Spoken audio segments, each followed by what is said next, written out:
আসসালামু আলাইকুম দেশবাসী। আশা করি সকলেই ভালো আছেন। আলহামদুলিল্লাহ আমিও অনেক ভালো আছি। তো হ্যাঁ, এবার ভিডিও দিতে আমার অনেক দেরি হয়ে গেছে। প্রায় ১ সপ্তাহ। ১ সপ্তাহ পর আমি ভিডিও দিচ্ছি। তো এর মাঝে আমরা দেখলাম নির্বাচনও গেল আর বিএনপি জিতলো। যদিও ইলেকশনের জায়গায় সিলেকশন হয়েছে। যাক, এসব কথা আমরা না যাই।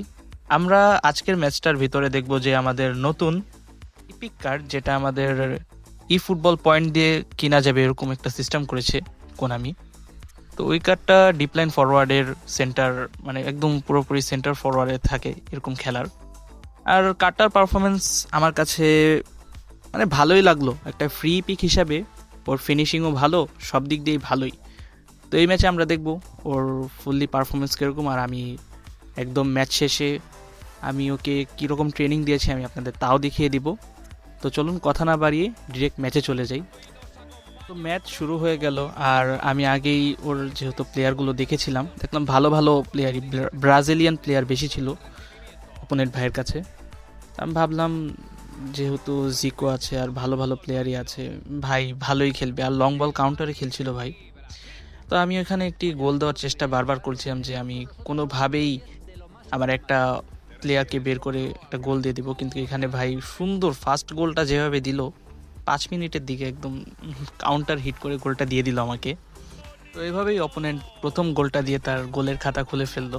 আর যেহেতু তার কাছে ভালো প্লেয়ার ছিল, আমি ভাবছিলাম যে আমি হয়তো এই একটা গোল না আরও গোল খেতে পারি।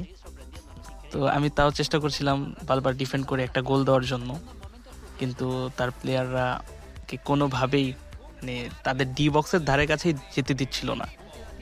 তো অনেকক্ষণ হাড্ডাহাড্ডি টক্করের পরে আমি এখানে বল পেলাম আর বেনালদো সিলভারকে দিয়ে আমি একটি লং পাস দিলাম, থ্রো পাস মাইকেলকে। আর এখানে মাইকেল সুন্দর একটি কার্ল করে গোল করে দিল। তো ফ্রি কার্ড হিসাবে এই কার্ডটার থেকে এই পারফরমেন্স পাওয়াই অনেক ভাই, অনেক। তো কোনামি মাঝে মাঝে আমাদের কিছু ফ্রি কার্ড দিয়ে দেয় যেগুলোর পারফরমেন্স মানে কিছুটা কিছুটা পেইড কার্ডের মতো। তো তার মধ্যে এই কার্ডটা, যেটার পারফরমেন্স আমি খুবই ভালো পেলাম বলতে গেলে। তো ফার্স্ট গোলটা আমি ওকে দেওয়ার পরে একটুখানি টক করে এসে পড়লাম আর আমার কনফিডেন্সটাও বেড়ে গেল যে আমি আরেকটা গোল দিতে পারবো। আর এখানে অপোনেন্ট একটুখানি খেপে খেপে খেলছিল, দেখলাম বারবার টেকেল দিচ্ছিল আর ও বারবার আমার দিকে থ্রো পাস করে বল দিচ্ছিল, আমিও আবার ব্যাক থ্রো করে ওকে বল দিচ্ছিলাম। এরকমই খেলা হচ্ছিল, মানে দুজনেই থ্রো পাস দিয়ে খেলছিলাম কিছুক্ষণ। তো এইভাবে কিছুক্ষণ চলার পর আমি ফার্স্ট হাফের শেষের দিকে একটি চান্স পেলাম গোল করার। আর আমি আমার বেরান্তো সিলভার দিয়ে ভালোভাবে বলটা টেনে গোল করতে চাইলাম, কিন্তু ফার্স্টে অপোনেন্টের জিকে আটকাতে পারলেও সেকেন্ড টাইম রোনালদিনহো বলটা পেয়েই যখন গোল করলো এটা আর আটকাতে পারলো না। তো এইভাবেই আমি এক গোল এগিয়ে গেলাম অপোনেন্ট থেকে। আর এখানে হঠাৎ অপোনেন্টের পায়ের থেকে ভাই আমার মাইকেল বলটা নিয়ে সুন্দর এগিয়ে যাচ্ছিল আর আমি ভাবলাম এখানে একটি গোল করব। ট্যাপ গোল দিলাম কিন্তু আসলে জিকে এটা আটকিয়ে ফেললো। তো এইভাবে গোলটা হলো না। আর তারপর এখানে আমি একটি কর্নার পেলাম, কিন্তু এই কর্নারেও আমি গোলটা দিতে পারলাম না। আমি এখানে চাচ্ছিলাম হেড দিয়ে একটি গোল দিতে, কিন্তু অপোনেন্ট আগেই বল সরিয়ে দিল। আর এখানে হঠাৎ হালকা হালকা ল্যাগও দিচ্ছিল, মানে নেটে একটুখানি মাঝখানে ঝামেলা করছিল আমার। আর এভাবেই ফার্স্ট হাফ শেষ হলো আর আমি অপোনেন্ট থেকে এক গোল আগিয়ে গেলাম। তো এরপর সেকেন্ড হাফে আমি আমার অ্যাটাকিং প্লেয়ারদের সাব করে দিলাম আর এখানে আমি আমার বাতিস্তুতাকে নামিয়ে ফেললাম। আর এখন সবাই জানে যে গ্যাব্রিয়েল বাতিস্তুতার নতুন কার্ড এসে পড়েছে। তো তার আগেও একটি কার্ড এসেছিল যেগুলো ফক্স ইন দ্য বক্স ছিল। আর আমাদের যে কার্ডটা ফ্রি দিয়েছিল গ্যাব্রিয়েল বাতিস্তুতার ওটা ছিল গোল পোচার। আর আমি বলবো যে ওই ফক্স ইন দ্য বক্স থেকে আমাদের গোল পোচার কার্ডটা এখন পর্যন্ত ভালো পারফরমেন্স করছে, কারণ আমি এটা দিয়ে এখনও খেলি আর এখনও এটা টপ নচ পারফরমেন্স।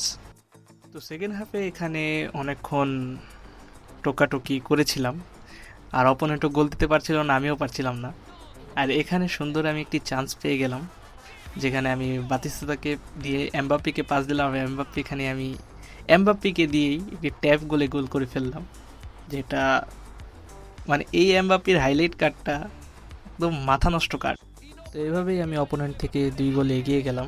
আর যখন আমি দেখলাম আমার প্লেয়ারদের পারফরমেন্স খুবই ভালো দিচ্ছে, তো আমি ভাবলাম যে এখন হয়তো আমার প্লেয়ারগুলা আরও কিছু গোল দিবে, আর আমি চাচ্ছিলাম যে আরেকটা গোল দিয়ে একটুখানি 3 গোলে এগিয়ে থাকি, এই ভাবছিলাম। তো যেইভাবে সেই কাজ, এখানে আমার গ্যাব্রিয়েল বাতিস্তুতা বল পেয়েই গোলটা করে দিল। আর কি বলবো যে বাতিস্তুতার যত ভালো কার্ডই আসুক, এই কার্ডের মতো সেকেন্ড আর কোনো কার্ড আসবে না আমার যতটুকু লাগছে। তো বাতিস্তুতার এরকম একটি চমৎকার গোল দেওয়ার পর আমি 3 গোলে আগিয়ে গেলাম অপোনেন্ট থেকে, আর অপোনেন্টও দেখলাম অ্যাটাকের পরিমাণ ডাবল করে দিল। আর আমি এখানে যখন দেখছি অ্যাটাকের পরিমাণ ডাবল হয়ে গেছে, তখন আমি ভেবে নিয়েছি যে আমি এখানে একটি সুযোগ পাবো একটি গোল করার জন্য। আর আমি ডেভিড ভিলা দিয়ে আরেকটি গোল করে ফেললাম সুন্দর করে। তো এভাবেই ম্যাচ শেষ হয়ে গেল, আর আমি 4 গোলের লিডে ম্যাচটা জিতলাম। আর আমার ম্যান অফ দ্য ম্যাচ হলো বাতিস্তুতা। আর বাতিস্তুতার পাশাপাশি অন্য সব প্লেয়ারও, যেমন রোনালদিনহো আর যাই বলি, সবাই ভালো পারফরমেন্স করেছে এই ম্যাচটার ভিতরে। 7 রেটিংয়ে ছিল।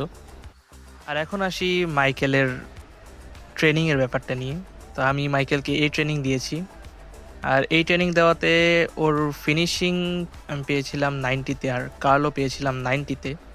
তো যারা যারা এই মাইকেলের কার্ডটা নিয়েছেন তারা এই ট্রেনিংটা দিয়ে দেখতে পারেন। আর আমি বলতে পারি এই ট্রেনিংটা দিয়ে খুবই ভালো পারফরমেন্স পাবেন। আর সেকেন্ড বুস্টার হিসেবে আপনারা ইউজ করবেন স্ট্রাইকার ইনস্ট্যান্ট, তারপরে দেখবেন এই কার্ডটার ফুল পোটেনশিয়াল আপনারা পেয়ে যেতে পারেন। তো এই ছিল আজকের ভিডিও, আশা করি সকলের ভালো লেগেছে। তো সকলে ভালো থাকবেন, সুস্থ থাকবেন, আল্লাহ হাফেজ।